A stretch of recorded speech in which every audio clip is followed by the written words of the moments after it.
kita kategorikan menjadi dua jenis. Yang pertama abstrak bersifat deskriptif, di mana abstrak ini menggambarkan hanya tujuan dan ruang lingkup isi tulisan tapi tidak menunjukkan hasil dan kesimpulan isi tulisan.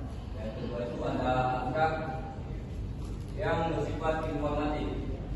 Sedangkan abstrak yang bersifat informatif memberikan penjelasan tentang latar belakang atau latar belakang masalah. Yang pertama itu latar belakang menjelaskan alasan atau dasar mengapa penelitian dilakukan, biasanya berupa gambaran singkat tentang fenomena kesenjangan atau pentingnya topik diteliti.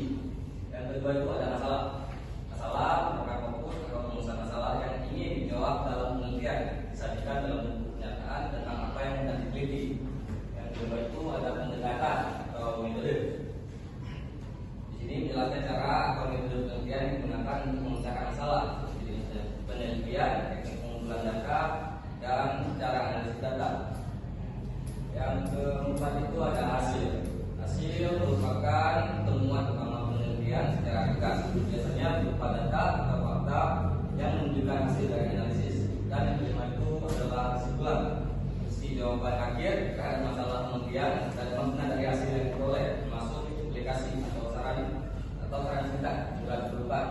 Oleh karena itu, unsurnya lebih banyak, maka abstrak informatif lebih panjang dari kata deskriptif.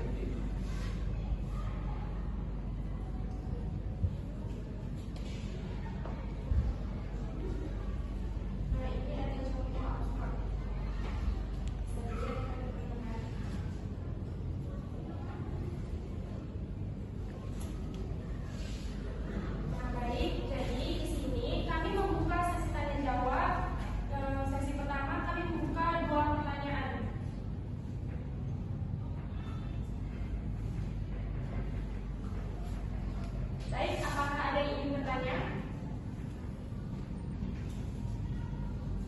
Baiklah, jika tidak ada yang bertanya, maka saya akan mengambil kesimpulan, yaitu karya tulis ilmiah memiliki berbagai jenis dan bentuk, masing-masing dengan karakteristik dan tujuan dan lingkup yang berbeda. Artikel ilmiah dan makalah bersifat lebih ringkas dan fleksibel, sedangkan skripsi, tesis, dan disertasi menuntut analisis yang lebih mendalam. Laporan penelitian dan prosedur seminar berfungsi sebagai dokumentasi dan publikasi hasil penelitian yang dapat dipertanggungjawabkan secara akademik.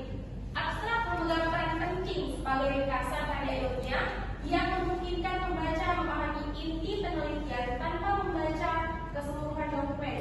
Abstrak harus disusun secara ringkas, jelas, dan informatif